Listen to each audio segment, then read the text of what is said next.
Hello to everyone watching this video, and today we've got a video on how to get into autocross for beginners that is cheap. We've done a video like this for drifting, linked up in the top right hand corner, check that out if you want. And yeah, we'll have some, do you actually want to get into it? Cars to buy, all the sort of modifications you want, how to learn to do it, and probably some more. So let's roll the intro. Yeah, I'm on call with a hit or two. No small talk, me and Mr. News, pull up with a flex. First of all, are you ready for it? Are you appropriate for doing? Now, autocross is intended for a lot of people to do it just in a car, But however, putting your car through its paces will just mean that, maintenance, you might want to do some more maintenance. Typically, you'll have an older car, so it might go through some oil. You want some new tires and all that. But it's fun, it's a nice way to push yourself, so I'm sure you want to do it. So now, let's look into some cars to buy. So what do we want from these cars? We want them to be able to modify them a lot, we want them to handle well, cheap on parts, and of course a cheap buying price, and hopefully something quite small and light so that then all your maintenance will be a lot cheaper, and of course a manual. So we've got some various price points, and what is all these criteria points? They point to a Honda Civic.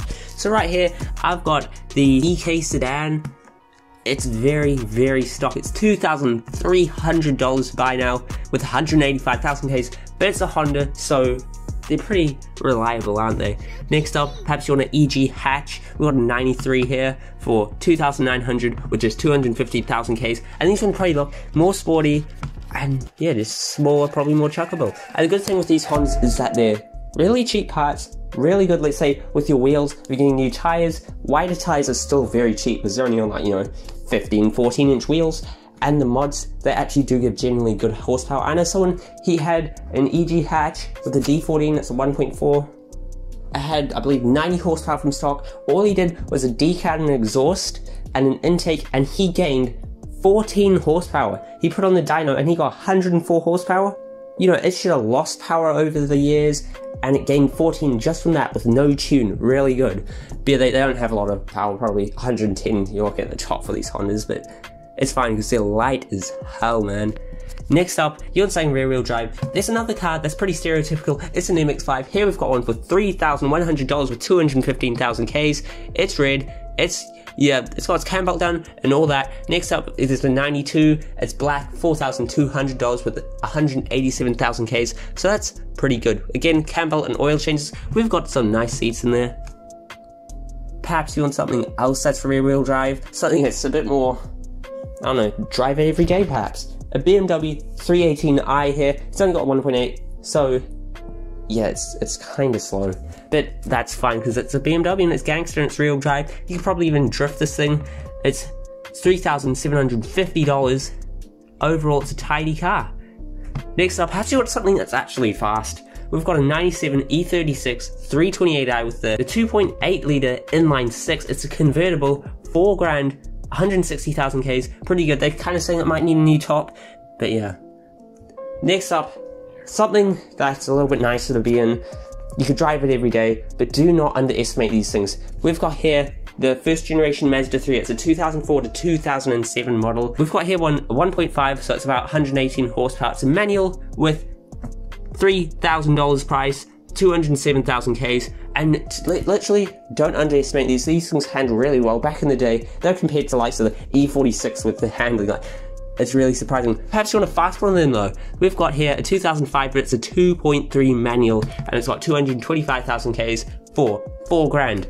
It's a 2.3, I believe they have about 170 horsepower. Still not a lot, but it's alright. 0 to 107.9 seconds, it's pretty quick. And all these cars are manual, so yeah. Next up, some mods. Now, all those cars were pretty much stock. The reliability or the maintenance, all that was pretty good. So now, mods, okay? What we're gonna want. First one, most important mod ever is tires. Best mod you can do to a car. Mighty Car Mods found out with the Yaris that the tires made the biggest difference over. They put a bigger engine in it, they turboed it, and the tires gave the biggest increase. So you could just do tires, or you could even get some wider wheels too. This is where the Hondas and the Miatas really start to shine. While the BMW and the Mazdas have quite big wheels, these things only have 14-inch, 15-inch wheels. So the tires for them are really cheap, and the wheels on them are really cheap because they're small. So you got to think about that. Now I can't really give a price for tires on that because it's got to depend on the car you get. But yeah, really, really, really nice. Next up then, you've got that. You kind of want some coilovers, especially on that first Honda I mentioned. It's up really high. and it probably rolls a lot. You want some coilovers on that. Just, for now, just go onto eBay, we're fine. You know, $400 or something. If you can spend more, please do spend more. But don't feel, yeah. Because remember, with autocross, the main thing is your handling. It's not about speed, it's about handling. And that brings me on to my next point, brakes. That's another part. With heat, a lot of standard brakes can wear out. So what you want is perhaps some brake lines, some brake pads, some perhaps brake discs. Those are really good mods to do. And with those, you'll have a pretty good autocross car, though of course it's autocross, so you could just go into your car that's completely stock if you want. You really could, because that's what it's all about. You just take your car and you do it. But those mods are really good. Another mod that'd be really good, like what one of the MX-5s had, was some aftermarket seat, because you'll find that once you got your tyres and your coilovers, you'll be handling pretty good. And you'll be falling out of your seat, especially these cars, quite cheap.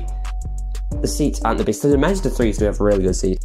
So you know, probably on the other cars, get some new seats. And while you're at the interior, a shift knob and a steering wheel are really good. They completely transform the way a car feels. That's what so many people said, and it's so true. And of course, after you've done all that, you'll have a pretty nice car. You know, some more advanced courses may need harnesses, though as autocross, so not really. And yeah, perhaps get yourself a helmet. You'll need a helmet because, yeah, if you crash, you couldn't do it. So yeah. So now we've got our car, we've got our mods. What's left to do? We just go to autocross, okay? You don't need training for it. It's not like drift. You don't need to be trained how to drift. Autocross is just you learning how to do it. However, there are more experienced drivers. You could ask them to take them out in your own car. That's how you gotta learn the most. You can see what they do. You can learn off them. And perhaps you're getting a little bit tired of autocross now. You can start going on track day. So you will want to have, you know, some coilovers, some tires, something like that. Just because it's a track day. And make sure your car's safe. Don't go turning up there with this massive ticking time bomb expecting them to take you, because you know, it's not safe. But yeah, if you are enjoying, please do drop that like for me. That'd be good. You want to see more content? Just tap the subscribe button, please. And with that, we are done. Thank you so much for watching. Comment down below what you thought, or some videos that you guys want to see. Check out my Instagram. I post some car photography on it, and I think it is pretty nice. Thank you so much for watching, and see you next time.